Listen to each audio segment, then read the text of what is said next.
إن الحمد لله نحمده ونستعينه من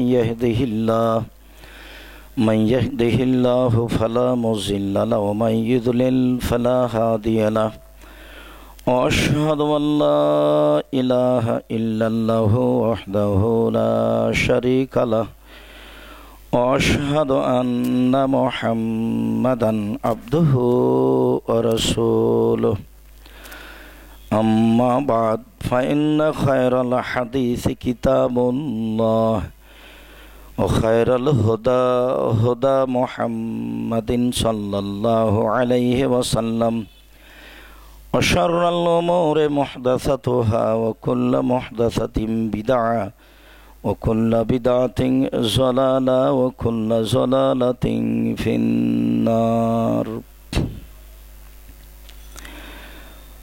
أعوذ بالله من الشيطان الرجيم ما للظالمين من حميم ولا شفيع يطاع عن جابر رضي الله تعالى عنه قال قال رسول الله صلى الله عليه وسلم اتقوا الظلم فإن الظلم ظلمات واتقوا الشح فإن الشح أهلك من كان قبلكم رواه البخاري ومسلم عن أبي ذر رضي الله تعالى عنه قال قال رسول الله صلى الله عليه وسلم قال الله تعالى يا عبادي إني حرمت الظلم على نفسي وحرمته بينكم فلا تظالموا রাহ মুসলিম। সম্মানিত মসজিদের মুসল্লি, প্রশংসা আল্লাহর জন্য, শান্তি অবতীর্ণ হোক আল্লাহ রাসূলের উপর সাল্লাল্লাহু আলাইহি ওয়াসাল্লাম। আজ জুমার খুতবায় সংক্ষিপ্ত সময়ে বক্তব্যের বিষয় অত্যাচার, জুলুম, নির্যাতন।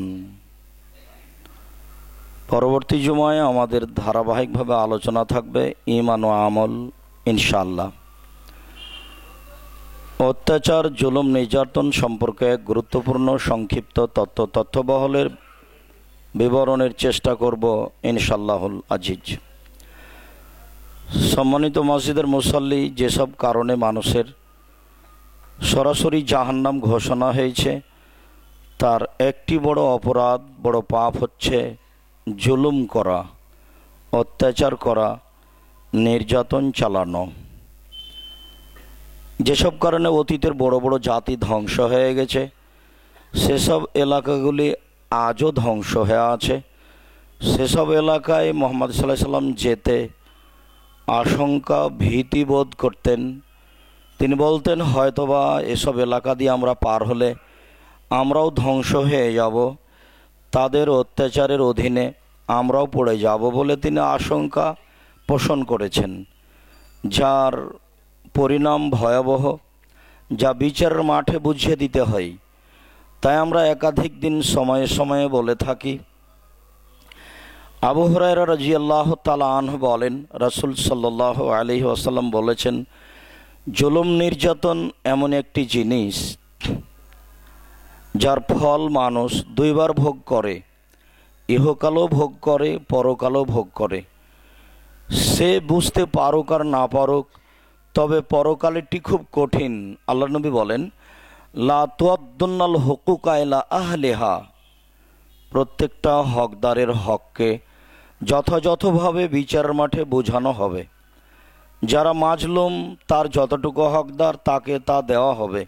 এমনকি হাত্তা ইউকাদ আলী সাতিল জারজায় মিনা সাতিল কারনায়, একটা শিংওয়ালা ছাগল যদি একটা অশিংওয়ালা ছাগলকে ঘুতা মেরে থাকে, তাহলে বিচারের মাঠে আল্লাহ তাআলা অশিংওয়ালা ছাগলকে শিং দিয়ে ঘুতা মেরে পরিশোধ করে নেওয়ার জন্য বলবেন।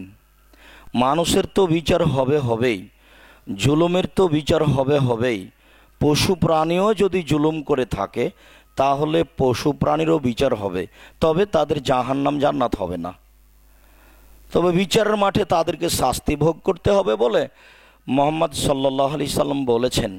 এ ব্যাপারে আল্লাহ তাআলা বলেন, মালিস জালিমিনা মিন হামিমিন ওয়ালা শাফিউতা, বিচারের মাঠে জালেমদের কোনো অন্তরঙ্গ বন্ধু থাকবে না এবং তাদের পক্ষে কথা বলার মতো কেউ থাকবে না যার কথা গ্রহণ হতে পারে।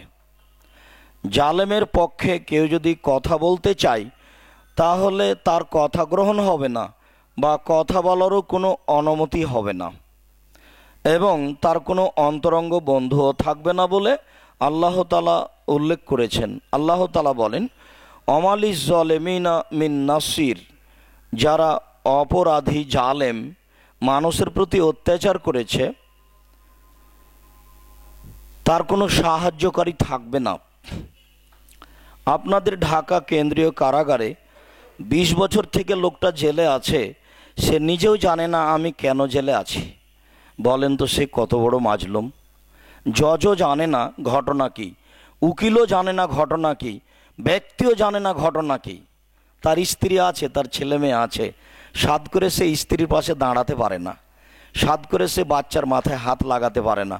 অথচ যেদিন গন্ডগোল হয় সেদিন সে সেখানে ছিল না, সেদিন ছিল সে রংপুরে। অথচ সে ১ নম্বর আসামি। সে ২০-৩০ বছর থেকে জেলে আছে, সে নিজেও জানে আমি কেন আছি। দলীয় জুলুম কাকে বলে? এর নাম দলীয় দাপট। বিচার যেদিন হবে সেদিন জালেম বুঝতে পারবে বিচার কাকে বলে। জালেম বুঝতে পারে না তার জুলুমের কথা, যেহেতু আল্লাহ তাআলা নিজেই তাকে সুযোগ দিয়ে থাকেন। আল্লাহ তাআলা বলেন, ইন্নাল্লাহা লা ইউমলি লিয-যালিম, অত্যাচারীকে আল্লাহ সুযোগ দেন। ও অত্যাচার করে, রাতে রাতে মানুষকে মারে, তারপরেও তার কোনো অসুবিধা হয় না। সে নির্দ্বিধায় একজনের নাম দিয়ে তাকে জেলে দিয়ে দেয়, তারপরেও তার কোনো অসুবিধা হয় না। সে একজন অসহায় মানুষের জমি দখল করে নেয়, তারপরেও তার কোনো বিচার হয় না। ঢাকায় তার ক্ষমতা বেশি, সেই জন্য এক জমি 7 বার বিক্রি করে, তবুও তার কোনো অসুবিধা হয় না। সে এক জমি বিক্রি করতেই আছে একাধিক মানুষের কাছে, আর যারা নিচ্ছে তারা মাজলুম হয়ে ফিরে যাচ্ছে, কিছু করতে পারে না, তবুও দেখা যায় আর কিছু হয় না। তার মানে আল্লাহ জালেমকে সুযোগ দিয়েছে, কত দূর যায়। এরপরে রাসূল সাল্লাল্লাহু আলাইহি সাল্লাম বলেন, এই যে আখাজাহুল লাম ইফলিতু, যেদিন আল্লাহ তাকে ধরবেন সেদিন আর তার কোনো ছাড় দেবেন না। এরই নাম আল্লাহর ধরা বড় কঠিন। এ ব্যাপারে আল্লাহ তাআলা বলেন, ওয়া কাযালিকা আখযু রাব্বিকা ইযা আখাজাহুল কুরা ওয়া হিয়া যালিমা, আপনার প্রতিপালকের ধরা অনুরূপী যখন কোনো অত্যাচারী জনপদকে ধরেন, ইন্না আখযাহু আলিমুন শাদীদ, নিশ্চয় তার ধরা বড় কঠিন। ফেরাউন দীর্ঘদিন অত্যাচার করেছে, এ কথা ঠিক, তবে যেদিন ফেরাউন আটকা পড়ল সেদিন তার কোনো আর পথ থাকলো না। এরকম আপনাদের চোখের সামনে হাজারো জালেমের ঘটনা আছে, খুব জানা আছে আপনাদের। ওই তো সেই দিন ওই যে খুলনায় জালেম জুলুম করলে একদিন সে আটকা পড়ে, যেদিন আটকা পড়ে সেদিন তার আর কোনো আর পথ থাকে না। আল্লাহর ধরা বড় কঠিন। এই যে আখাজাহু ইন্না আখযাহু আলিমুন শাদীদ, নিশ্চয় আল্লাহর ধরা বড় কঠিন। জালেম বুঝতে পারে না জুলুম কাকে বলে, সে নির্দ্বিধায় জুলুম করে যাচ্ছে। কাজের মেয়ে পল্লী থেকে নিয়ে এসেছে বাড়িতে কাজ করার জন্য, একটু ভুল হয়েছে সেজন্য কাজের মেয়েকে থাপড়াই। আশ্চর্য, এটাও জুলুম। ছোট জুলুম তো আপনার মনে আছে, ছোট সীমালঙ্ঘ তো শতবার বলা আছে। বড় জুলুম হচ্ছে জমি দখল করে নিয়েছে, আর ছোট জুলুম হচ্ছে 100 মরিচ নিতে গিয়ে দাড়ি পাল্লা হয়ে গেছে, একটা হাতে মরিচ আছে, মরিচটা কোথায় রাখবেন? মরিচটা যদি আপনার পাল্লায় রাখেন তাহলে আপনি জালেম, এটারও বিচার হবে। মানুষের তো বিচার হবেই, পশু প্রাণীরও বিচার হবে।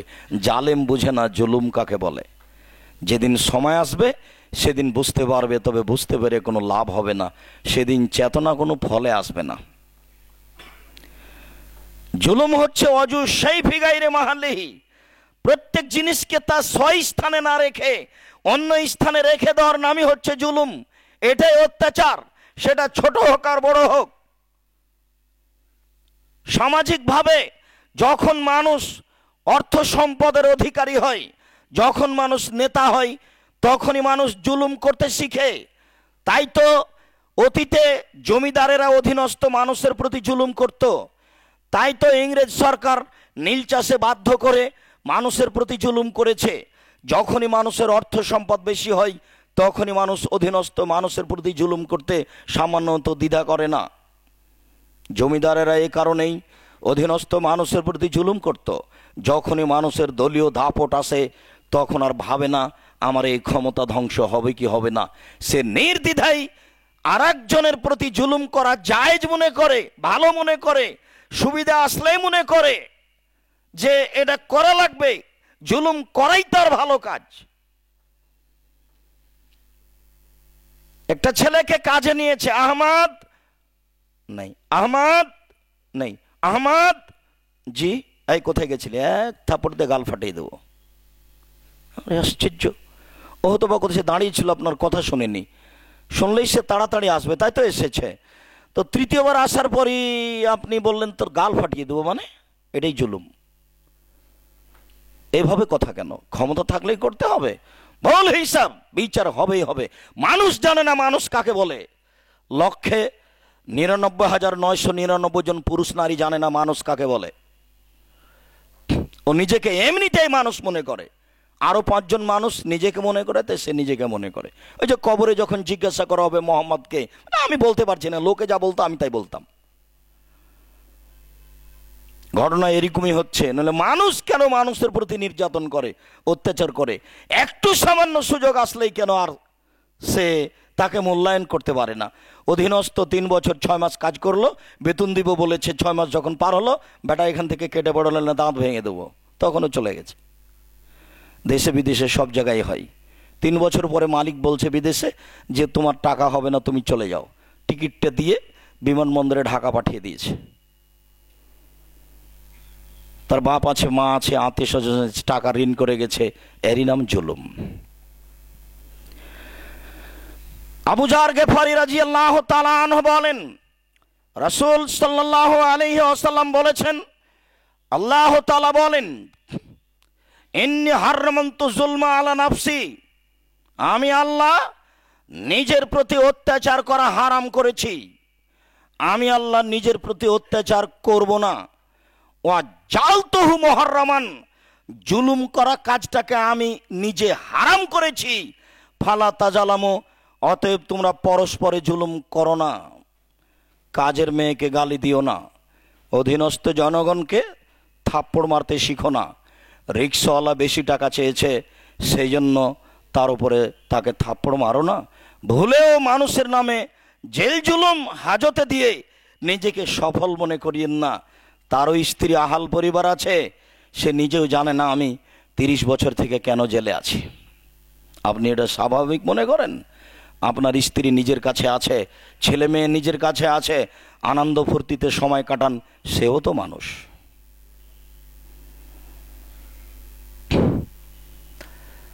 আল্লাহ তাআলা নিজের প্রতি জুলুম হারাম করেছেন, এইটা কি?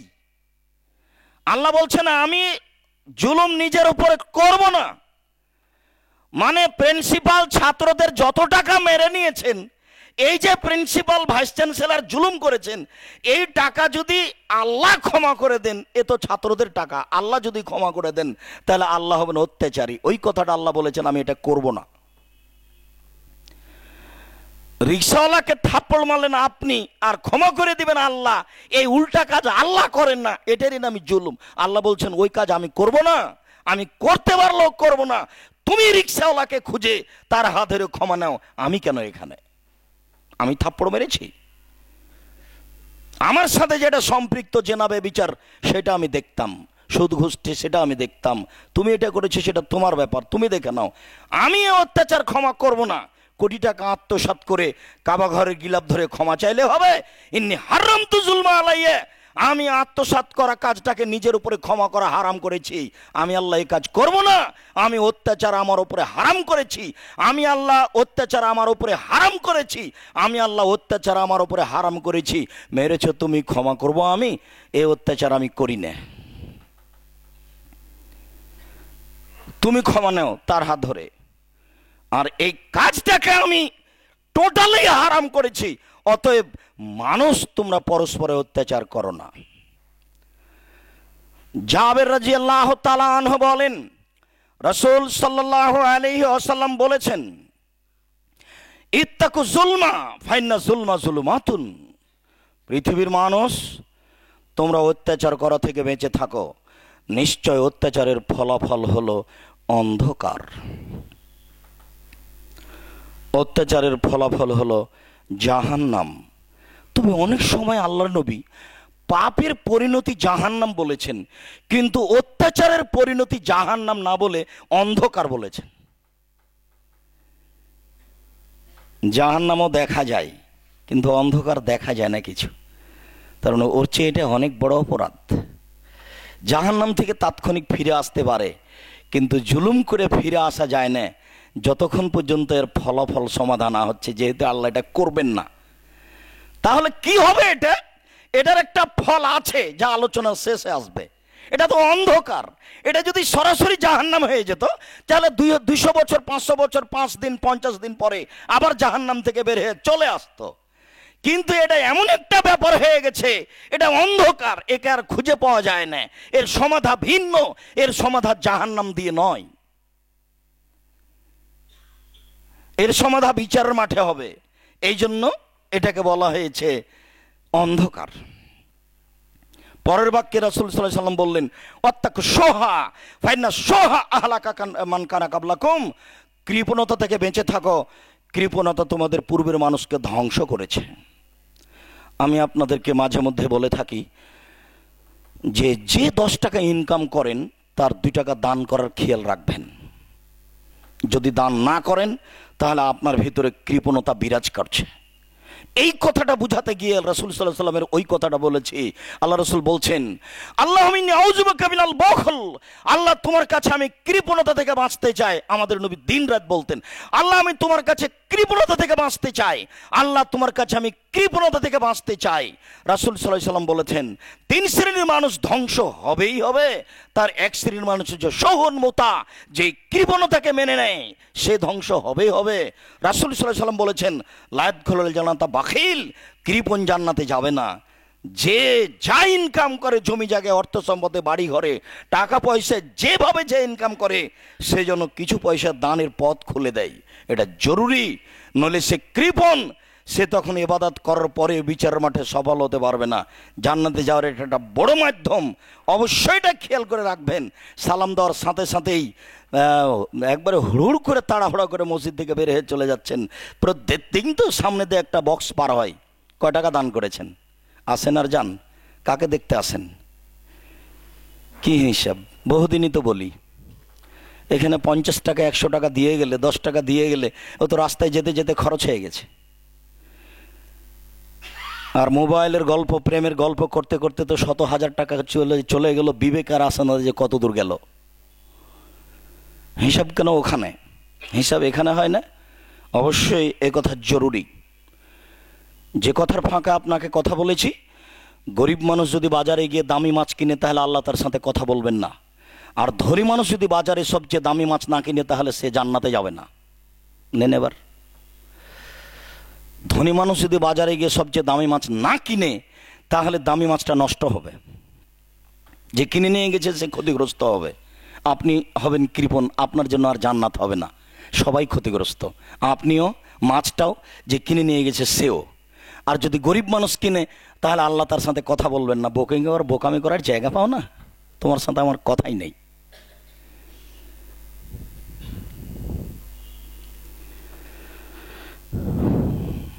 আব্দুল্লাহ ইবনে আব্বাস রাদিয়াল্লাহু তাআলা আনহু বলেন, লাম্মা বাসা রাসূলুল্লাহ সাল্লাল্লাহু আলাইহি ওয়াসাল্লাম মুআযান ইলাল ইয়ামান। যখন আল্লাহ রাসূল মুআয ইবনে জাবাল রাদিয়াল্লাহু তাআলা আনহুকে ইয়ামান পাঠালেন, তখন তিনি বললেন, মুআয, ইত্তাকু যুলমা ফাইনাহু লাইসা বাইনাহু ওয়া বাইনাল্লাহি হিজাব। নেতৃত্ব পেয়ে মানুষের প্রতি অত্যাচার করো না। মুআয, সাবধান থেকো। তোমাকে এমন দেশের নেতা করে পাঠাচ্ছে, এর অর্থ এই নয় যে তুমি অত্যাচার করবে মানুষের প্রতি। সাবধান, মানুষের প্রতি অত্যাচার করো না। মাজলুমের দোয়া আর আল্লাহর মাঝে কোনো অন্তরাল থাকে না, যা বলে তা হাতে হাতে কবুল হয়ে যায়। খুব সাবধান, বেঁচে থাকো তুমি।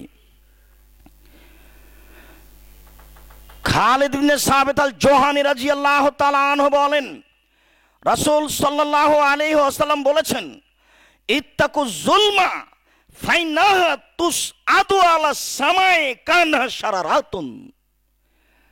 অত্যাচার থেকে বেঁচে থাকো, নিশ্চয় মাজলুমের দোয়া আকাশের উপরে উঠে যায়। আগুন যেমন ছিটকে উঠে, বিদ্যুতের সুইচটা এখানে টিপার সাথে সাথে 1000 কোটি কিলোমিটার দূরে, 500 কিলোমিটার কোটি দূরে, আপনার 50,000 কিলোমিটার দূরে, 2 কিলোমিটার দূরে যে বাল্ব আছে সেটা তাৎক্ষণিক জ্বলে উঠে। এই আগুনটা যেভাবে লাফ দিয়ে চলে যায়, মাজলুমের দোয়া সেভাবে আকাশে লাফ দিয়ে চলে যায়। খুব সাবধান, মানুষের প্রতি জুলুম করো না। মাজলুমের দোয়া আকাশে যায়, আগুনের স্ফুলিঙ্গের মতো ছুটে উপরে চলে যায়। আনাস রাদিয়াল্লাহু তাআলা আনহু বলেন, রাসূল সাল্লাল্লাহু আলাইহি ওয়াসাল্লাম বলেছেন, ইত্তাকু যুলমা, মানুষের প্রতি অত্যাচার করা থেকে সাবধান থাকো। ফাইনাহা তুসআদু আলাল গামামে, মাজলুমের দোয়া মেঘের উপরে তুলে দেওয়া হয়। ফায়াকুল্লাহ তাআলা, তখন আল্লাহ তাআলা বলেন, ওয়া ইজ্জাতি ওয়া জালালি ওয়া ইরতিফায়ে মাকানি, আমি আল্লাহ বলছি, আমার মর্যাদার কসম, আমার সম্মানের কসম, আমার ইজ্জতের কসম, লান সুরান্নাকা ওয়ালাউ কানা বাদাহিনিন, আমি তোমাকে সাহায্য করব কিছুক্ষণ পরে হলেও। মাজলুম, আমি আল্লাহ আমার সম্মানের কসম করে বলছি, মাজলুম, আমি আল্লাহ আমার ইজ্জতের কসম করে বলছি, আমি তোমাকে সাহায্য করবই করব কিছুক্ষণ সময় পরে হলেও। আবু হুরায়রা রাদিয়াল্লাহু তাআলা আনহু বলেন, রাসূল সাল্লাল্লাহু আলাইহি ওয়াসাল্লাম বলেছেন, দাওয়াতুল মাজলুমে মুস্তাজাবাতুন ওয়ালাউ কানা ফজুরান ফাইন্না ফজুরুহু আলা নাফসিহি। মাজলুমের দোয়া কবুল হয়ে যায়, ও পাপী হলেও, ও খারাপ হলেও, ও বদ হলেও। মাজলুমের দোয়া কবুল হয়ে যায়, সে নামাজি না হলেও, সে খারাপ হলেও। ও যদি নির্যাতিত হয় আর ও যদি আল্লাহর কাছে প্রার্থনা করে, তাহলে তার দোয়া কবুল হয়ে যাবে। আবু হুরায়রা রাদিয়াল্লাহু তাআলা আনহু বলেন, রাসূল সাল্লাল্লাহু আলাইহি ওয়াসাল্লাম বলেছেন, দাওয়াতুল মাজলুমে মুস্তাজাবাতুন ওয়াইন কানা কাফেরান। মাজলুমের দোয়া কবুল হয়ে যায়, ও হিন্দু হলেও। নেন এবার বলতে বলতে আল্লাহ রাসূল কত দূর পর্যন্ত চলে গেলেন। ও তো একজন অমুসলিম, ও তো কাফের, হোক কাফের, ও তো মানুষ। তো মিয়ানমারের যেটা ঘটনা, ওরা তো শয়তান। আমি তো সেদিন আপনাকে কঠিনভাবে বলেছি, মানুষ মানুষের প্রতি অত্যাচার করতে পারে না। সে মানুষ যেই হোক, হিন্দু হোক, মুসলমান হোক, বৌদ্ধ হোক, খ্রিস্টান হোক, ইহুদি হোক, প্রত্যেকটা মানুষ মানুষ হিসাবে পৃথিবীতে সসম্মানে বসবাস করার অধিকার রাখে। যে কেউ তার প্রতি নির্যাতন করবে, সে যদি বদদুয়া করে, তাহলে তার দোয়া কবুল হয়ে যাবে। সে হিন্দু হলেও, সে ইহুদি হলেও, সে খ্রিস্টান হলেও তখনই রক্ষা পাবে না। পেয়ে আছে কেন? সময়ের ব্যবধান। ওই যে আল্লাহ জালেমকে সুযোগ দিয়ে থাকেন, যেদিন ধরবেন সেদিনের পূর্ব পর্যন্ত জুলুম করার সুযোগ পাবে। আর ধরলেই আর বদদুয়া করলেই যে তাড়াতাড়ি হয় তাও নয়। ওই যে বললেন, আমি আমার সম্মানের কসম করে বলছি, আমি আমার ইজ্জতের কসম করে বলছি, আমি মাজলুম তোমার দোয়া কবুল করব একটু পরে হলেও। আবু জাহাল বলল, এই কে আছো? মোহাম্মদ যখন সিজদা করতে যাবে তখন উটের ভুঁড়িটা তার মাথার উপরে চাপিয়ে দিতে হবে। আমি, আচ্ছা ঠিক আছে তাই করো। মোহাম্মদ সাল্লাল্লাহু আলাইহি ওয়াসাল্লাম যখন সিজদায় গেলেন তখন উটের ভুঁড়িটা তার মাথার উপরে চাপিয়ে দিল। কেউ কেউ বললো, ও ফাতেমা এই ঘটনা গো। ফাতেমা দৌড়িয়ে এসে রাদিয়াল্লাহু তাআলা আনহা উটের ভুঁড়িটা সরালেন, আর কি কি বলে গালি দেওয়ার চেষ্টা করলেন। আল্লাহ রাসূল মাথা উঠে বদদুয়া করলেন, আল্লাহ তুমি উতবা, সাইবা, ওয়ালিদ ইবনে মুগীরা তাদের ধ্বংস করো। মাজলুম হয়ে তিনি এই দোয়া করলেন। এই দোয়া কবুল হয়েছিল 12 বছর পরে বদরের যুদ্ধে। আল্লাহ বলছেন, মাজলুম আমি তোমার দোয়া কবুল করব সময়ের ব্যবধান হলেও। তার মানে ওইদিকে আল্লাহ নবী বলছেন যে জালেমকে আল্লাহ সুযোগ দেন, তো কতদিন সুযোগ দিবেন সেটা আল্লাহ জানেন। যতদিন সুযোগ দিবে ততদিন ও মনে করবে যে এটা আমার অন্যায় নয়, আর যার প্রতি অন্যায় করা হবে সে মনে করবে আল্লাহ মনে হয় নেই, আছে তো হয় না কেন। ও যে একটার পরে একটা জুলুম করেই যাচ্ছে, আছে তো হয় না কেন, কেন তার ধ্বংস হয় না। আর আল্লাহ বলছেন আমি তো ধ্বংস করব, সেটা আমার মতো করব। সম্মানিত মসজিদের মুসল্লি, জুলুম বড় অত্যাচার, যার ফলাফল ভয়াবহ। আমরা বিষয়টি অবগত হব ইনশাল্লাহ। আল্লাহুম্মা সাল্লি আলাইহি, আল্লাহুম্মা বারিক আলাইহি।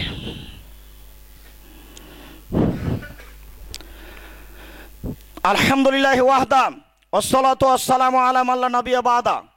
আবু হুরায়রা রাদিয়াল্লাহু তাআলা আনহু বলেন, রাসূল সাল্লাল্লাহু আলাইহি ওয়াসাল্লাম বলেছেন, সালাসু দাওয়াতিন মুস্তাজাবাতুন লা শাক্কা ফি ইজাবাতিহিন্না। 3 শ্রেণীর মানুষের দোয়া কবুল হয় যাতে সন্দেহ নেই। 3 শ্রেণীর মানুষের দোয়া কবুল হয় যাতে সন্দেহ নেই। নিশ্চিতভাবে, সন্দেহাতীতভাবে, নিশ্চিতভাবে 3 শ্রেণীর মানুষের দোয়া কবুল হয়, হবেই হবে। তার এক শ্রেণীর মানুষ হচ্ছে দাওয়াত মাজলুমিন, মাজলুমের দোয়া। মাজলুমের দোয়া কবুল হবে আপনার বিরুদ্ধে, হবেই হবে, একটু পরে হলেও। 2, দাওয়াতুল মুসাফিরের দোয়া। যে ব্যক্তি সফরে আছে, কোনো সময় সফরে চলে গেলে ছেলে মেয়ের জন্য, আহাল পরিবারের জন্য দোয়া করবেন, হাত তুলে দোয়া করবেন। রাসূল সাল্লাল্লাহু আলাইহি সাল্লাম বলেছেন মুসাফিরের দোয়া কবুল হয়, হবেই হবে। 3, দাওয়াতুল ওয়ালিদা আলাল ওয়ালাদে। বাপ মায়ের দোয়া ছেলে মেয়ের ব্যাপারে, বাপ মায়ের বদদোয়া ছেলে মেয়ের ব্যাপারে খুব সাবধান। ছেলে অন্যায় করেছে, ভুলেও কোনোদিন ছেলে মেয়ের বিরুদ্ধে বদদোয়া করিয়েন না। ছেলে আজীবন ধ্বংস হয়ে যাবে, আর উঠে দাঁড়াতে পারবে না। ছেলে ভুল করেছে, অন্যায় করেছে, কিছু গালি দিয়েছে, আপনি বলেন আব্বু তোমাকে খুব আদর যত্ন করে মানুষ করেছি, আব্বু তুমি আমাকে এভাবে কথা বলবে এটা আমি আশা করিনি। মায়ে বলবে আব্বু তোমাকে কত আমি তেল কাজল দিয়ে মানুষ করলাম, পেশাব পায়খানা পরিষ্কার করলাম, দুধ খাওয়ালাম, তুমি আজকে এভাবে কথা বললে স্ত্রীর পাল্লায় পড়ে, আব্বু এটা তো আমি আশা করিনি। আপনি এইভাবে ছেলে মেয়েকে একটু বুঝান, ছেলে মেয়ের বিপক্ষে বদদোয়া করিয়েন না। চিরজীবনের জন্য ধ্বংস হয়ে যাবে, ইহকাল তো গেছে গেছে, পরকালও যাবে। আপনার দোয়া তার বিরুদ্ধে কবুল হবেই হবে। যার কারণে রাসূল সাল্লাল্লাহু আলাইহি সাল্লাম বলেছেন লা তাদু আলা আনফুসিকুম, নিজের ব্যাপারে ধ্বংসের দোয়া করো না। এত ঝামেলা, মনে হচ্ছে মরে যায় এটাই ভালো, জীবনে এই কথা বলবেন না। ওয়ালা তাদু আলা আওলাদিকুম, ভুলেও কখনো ছেলে মেয়ের বিরুদ্ধে বদদোয়া করবেন না। ওয়ালা তাদু আলা আমওয়ালিকুম, এইসব টাকা পয়সার ঝামেলা, টাকা পয়সা না থাকাই ভালো, এভাবে বলবেন না।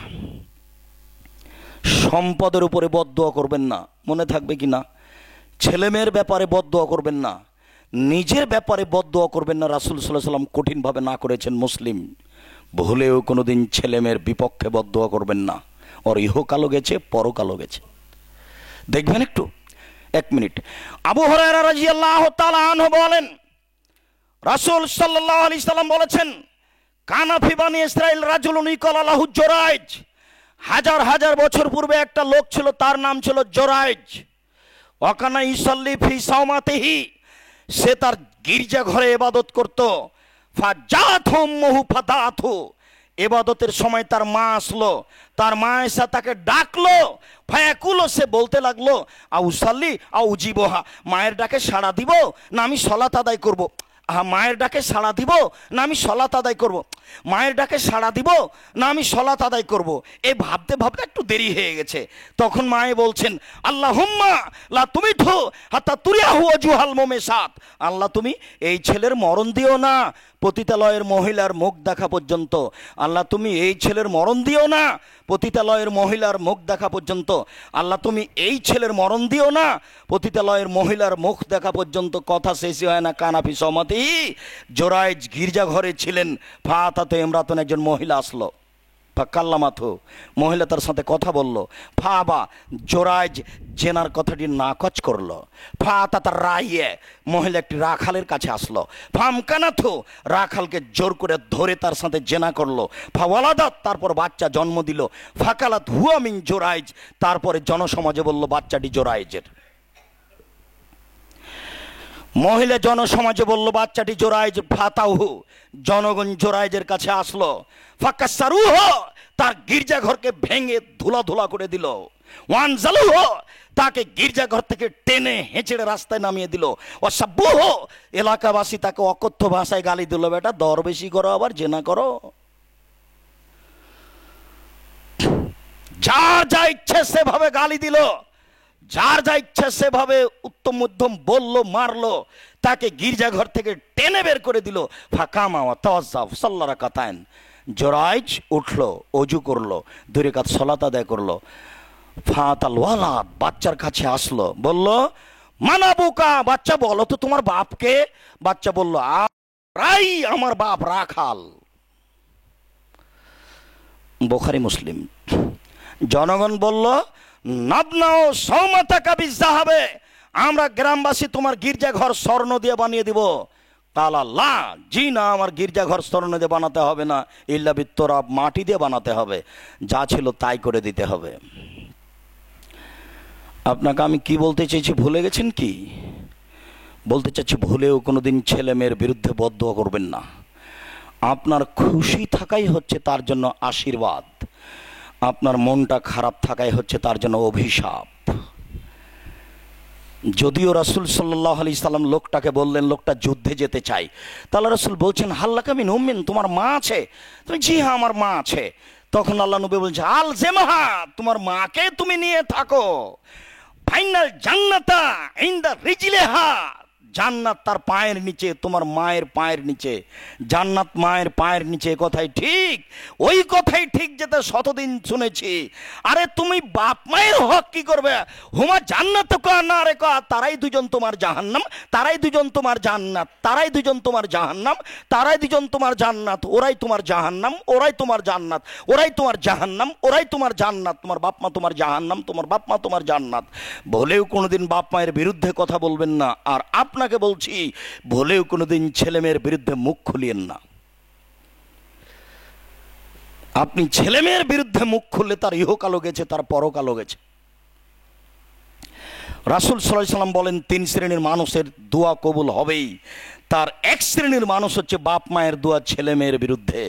রাসূল সাল্লাল্লাহু আলাইহি সাল্লাম বলেছেন 3 শ্রেণীর দোয়া করতে নিষেধ করেছেন। নিজের বিরুদ্ধে করো না, টাকা পয়সার বিরুদ্ধে করো না, ছেলে মেয়ের বিরুদ্ধে করো না, মনে থাকে যেন। আবু হুরায়রা রাদিয়াল্লাহু তাআলা আনহু বলেন রাসূল সাল্লাল্লাহু আলাইহি ওয়াসাল্লাম বলেছেন সিনফান মিন উম্মতি লান তানালহু মিন শাফাতি আমার উম্মতের 2 শ্রেণীর মানুষের ব্যাপারে আমি মুহাম্মদ সাল্লাল্লাহু আলাইহি সাল্লাম সুপারিশ করব না। বিচারের মাঠে সুপারিশের একটা বিশাল পাওয়া আছে মুহাম্মদ সাল্লাল্লাহু আলাইহি সাল্লামের পক্ষ থেকে। 2 শ্রেণীর মানুষের ব্যাপারে আমি বিচারের মাঠে সুপারিশ করব না। 2 শ্রেণীর মানুষের ব্যাপারে আমি বিচারের মাঠে সুপারিশ করব না।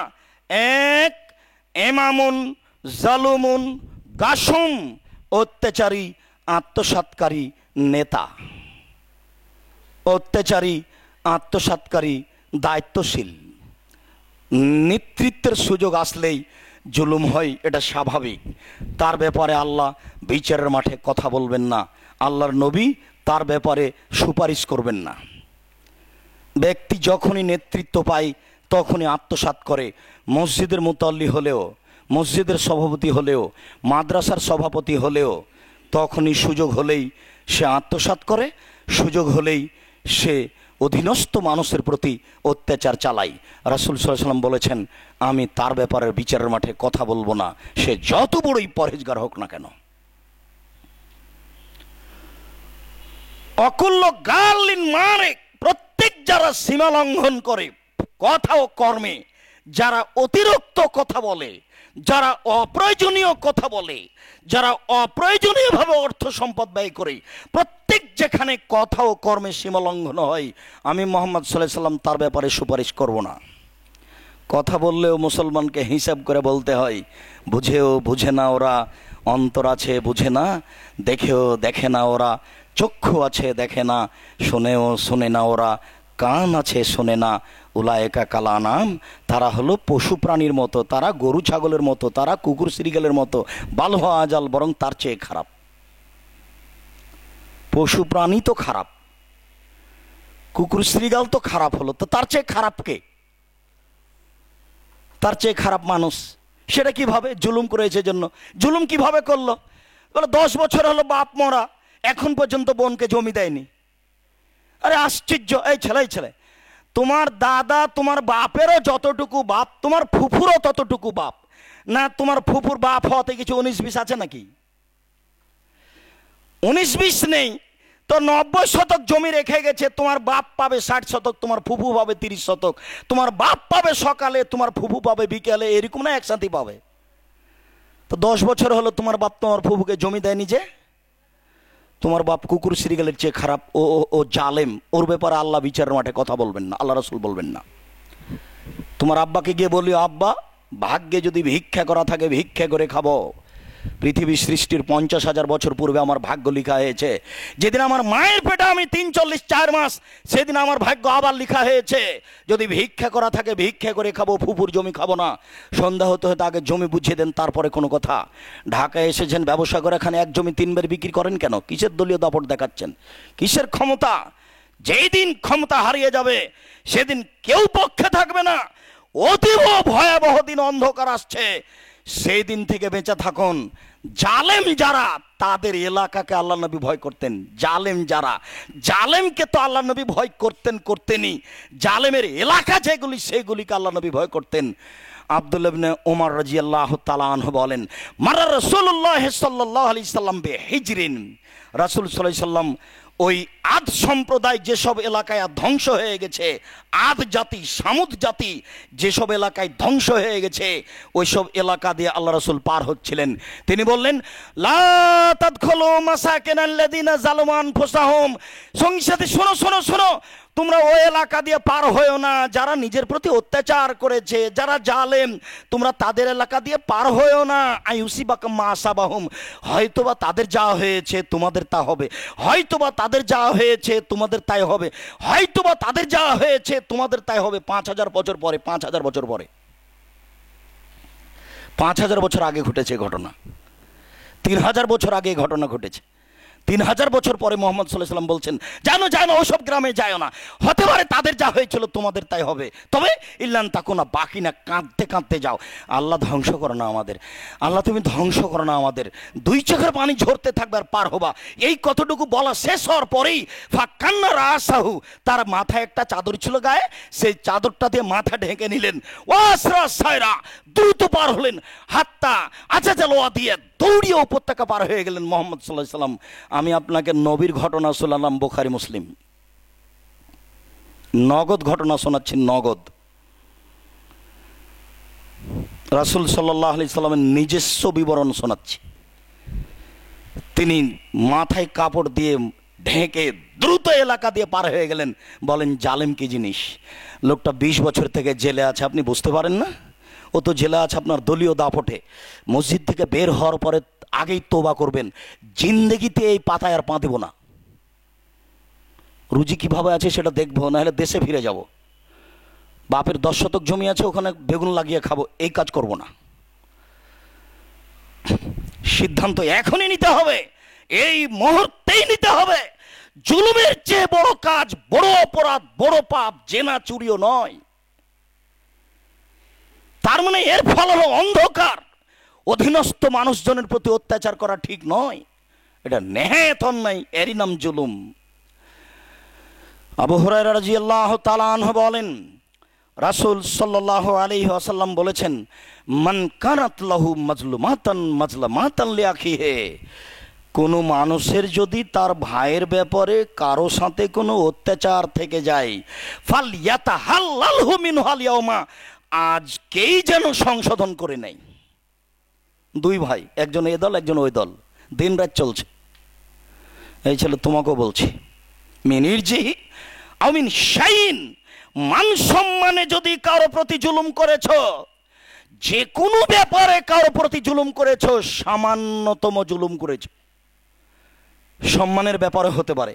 সম্মানের ব্যাপারে মানে কি বুঝেন আপনি? চুপ থাকেন, কথা বলছেন কেন? এটা হলো সম্মানের ব্যাপারে। আরে মুরব্বী মানুষের বয়স 80 বছর, সেই জন্য কথা বলতে পাবো না? তুমি এভাবে ধমক দিলে মানে? আপনি কেন এসেছেন এখানে? যান এখন, যখন তখন আসেন কেন আমার কাছে? আমরা কত ব্যস্ত মানুষ, বুঝেন না? তুমি তো ব্যস্ত, এই জন্য তো আমি এসেছি। তোমার কাছে আসবো কেন? আমার যেটা প্রয়োজন আরো 10 জনের প্রয়োজন, সেই জন্য তো এসেছি। তুমি ভিক্ষা করে খেতে পারো না দায়িত্ব ছেড়ে দিয়ে? তাহলে আমি তোমার কাছে আসতাম না। তুমি ভিক্ষা করে খাবা, তোমার কাছে কেউ আসবে না। কেন আপনি এই কথা বলবেন যে সময় পান না? যান এখন, বিবেচনা নেই। আশ্চর্য, ভিক্ষা করে খাবা, কেউ আসবে না। দূর দিয়ে চলে গেল, যাবে না কেউ, যে ফকির গেল। মানুষের প্রতি জুলুম করেন। নেতৃত্ব নিয়ে 2 কোটি টাকা দামের গাড়িতে চলে, আপনি বুঝতে পারেন না জুলুম কাকে বলে? রাসূল সাল্লাল্লাহু আলাইহি ওয়াসাল্লামের মুখের ভাষাটা শুনে রাখেন। মিন ইরজেহি, সম্মানগত ব্যাপারে যদি কারো মানের হানি হয়ে থাকে আপনার কথায় ও কর্মে, সম্মানগত ব্যাপারে। 2 শাইইন, যে কোনো ব্যাপারে, কাজের মেয়েও হতে পারে, অধীনস্থ দোকানে 5-7 জন কর্মচারী আছে, তাদের ব্যাপারে হতে পারে। মুখের ভাষা কোনোদিন দুর্বল করবেন না। যদি না কুলাই, খালেদ তোমাকে দেখলাম গো 3 মাস, তোমার দ্বারা কাজ হবে না বাবা, তুমি চলে যাও, আমরা আরেকটা ছেলে নেবো তোমার স্থানে, তোমাকে দিয়ে আমাদের হলো না। এভাবেই বলতে হবে। আবার বুঝেন, জুলুম কথাটা বলতে গিয়ে রাসূল সাল্লাল্লাহু আলাইহি ওয়াসাল্লাম 2টা কথা বললেন। 1 মিন ইরজেহি, সম্মানগত ব্যাপারে কারো যদি হানি হয়ে থাকে কথা ও কর্মে।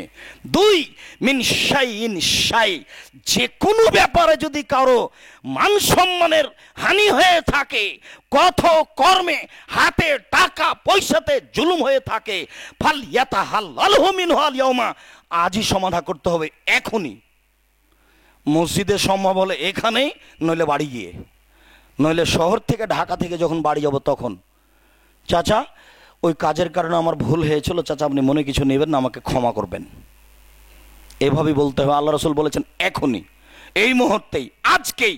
এরপরে আবার বলছেন যে আল্লাহ ইয়াকুনা দিনারুন ওয়ালা দিরহাম, ওই দিন আসার পূর্বে যেদিন টাকা থাকবে না, পয়সা থাকবে না, ওই দিন আসার পূর্বে যেদিন টাকা থাকবে না, পয়সা থাকবে না, হাত ধরেও ক্ষমা হবে না, সেই দিনের পূর্বে সমাধা করে নাও। এই কথাটা বলার পরে আবার বলছেন ইনকানা লাহু আমালুন সলেহ ওখে যাবে মাজলেমাতেহি বেকাদরে মাজলেমাতেহি, বিচারের মাঠে আপনার নেকি নিয়ে জুলুমকে পূর্ণ করা হবে। বিচারের মাঠে হাত ধরে ক্ষমা হবে না, যে বিচারের মাঠে যে টাকা আর ফেরত দেওয়া যাবে না। আত্মসৎ আর জুলুম দুটাই কাছাকাছি, দুটাই একই। আপনাকে একজন কর্মচারী আপনাকে রেখেছে, একজন ধনী মানুষ, তা আপনি সকাল সন্ধ্যা মাঝে মধ্যে টাকা নিয়ে নেন কেন পকেটে? মাঝে মধ্যে আপনি জামা কাপড় ব্যাগে করে নিয়ে চলে যান কেন? এটা আত্মসাৎ, একই কথা। এটা বিচার আজকেই সমাধান করতে হবে, আজকেই, এখনই। ওই দিন আসার পূর্বে যেদিন টাকাও থাকবে না, পয়সাও থাকবে না, হাত ধরে ক্ষমাও হবে না, সেই দিন হচ্ছে আপনার কিছু নেকি তো আছে। আরে নামাজ না পড়লে রাস্তাতে একটা ইঁদুর মুড়ে পড়েছিল, সেটা সরিয়ে দিয়েছেন, এটা তো আছে।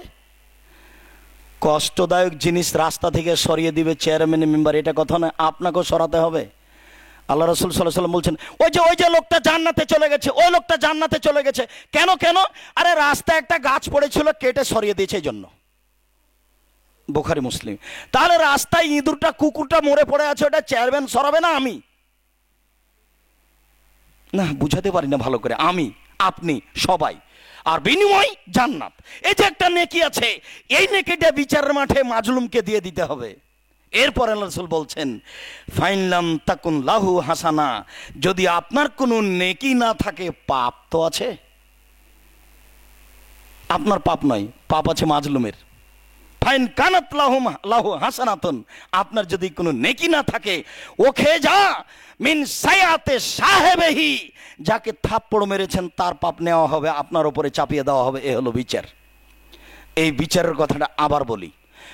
আবু হুরায়রা রাদিয়াল্লাহু তাআলা আনহু বলেন, রাসূল সাল্লাল্লাহু আলাইহি সাল্লাম একদা এরকম বৈঠকে বললেন, হাল তাদরুনা মাল মুফলিস, সঙ্গী সাথী বলতে পারো নিঃস্বকে? সঙ্গী সাথী বলতে পারো নিঃস্বকে? সঙ্গী সাথী বলতে পারো নিঃস্বকে?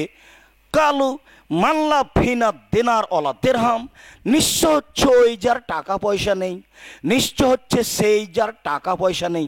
আরে না না, আল মুসলিফ আল মুফলিস মিন উম্মতি মান ইয়াতি বি সালাতিন ওয়া সিয়ামিন যাকা, মুফলিস হচ্ছে আমার উম্মতে, নিঃস্ব হচ্ছে আমার উম্মতে সেই পুরুষ নারী, নিঃস্ব হচ্ছে আমার উম্মতে সেই পুরুষ নারী, নিঃস্ব হচ্ছে আমার উম্মতে সেই পুরুষ নারী, যেই পুরুষ নারী বিচারের মাঠে উপস্থিত হবে সলাত নিয়ে, সিয়াম নিয়ে, দান নিয়ে, যাকাত নিয়ে, অনেক নেকি নিয়ে উপস্থিত হয়েছে। বিচারের মাঠে দাঁড়াইতেই ফায়াতি কাজাফাহু হাজা অশাতামাহু হাজা জারাবাহু হাজা অকামালা হাজা, হঠাৎ একজন দাঁড়িয়ে এসে বলছে আমি রিক্সাওয়ালা, এ আমাকে এক থাপড় মেরেছিল। আরেকজন এসে বলছে আমার বাপ আমার বড় ভাইকে জমি দিয়েছিল, আমাকে দেয়নি। আরেকজন এসে বলছে এ আমার জোর করে জমি দখল করে নিয়েছিল। আরেকজন এসে বলছে এ আমার প্রতি অন্যায় আচরণ করেছিল, আমাকে গালি দিয়েছিল, সাতামানি হাজা আমাকে গালি দিয়েছিল। এখন বিচার কিভাবে হবে? বুখারী মুসলিমের হাদিসের শব্দগুলি আপনাকে আমি শোনালাম। ও লোকটার অনেক নাকি বিচার মাঠে দাঁড়িয়েছে, দাঁড়াতে না দাঁড়াতে সব এসে উপস্থিত হয়ে গেছে, সব এসে উপস্থিত হয়ে গেছে। এখন আল্লাহ রাসূল বলছেন ফাইউতা বিহাসানাতিন কাদা ওয়া কাদা ওয়া হাসানাতিন কাদা ওয়া কাদা, সব পাওনাদারকে এই লোকটার নেকি দেওয়া হবে। নেকি যে অনেক আছে, সলাত, সিয়াম, সাদকা, যাকাত, অনেক নেকি আছে। দিতে দিতে দিতে দিতে ফানিয়াত হাসানাত, নেকি শেষ। একটা জিনিস আর কত কুলাই, পাওনাদার অনেক, সারা জীবনটাই অত্যাচার করেছে, ক্ষমতা পেয়েছে যে মাথায় গোবর ঢুকেছে। আমি তো বলেছি জনগণের কাছে ক্ষমা নিয়ে চলে যাবে না, গেলাম আমি জাতির সামনে এভাবে আসবো না, আমি বাড়িতে যে থাকবো। 40 বছর যদি জুলুম চলে থাকে, 20 বছর, 10 বছর, 5 বছর, একদিন যদি জুলুম চলে থাকে তাহলে তো বোঝানো কঠিন।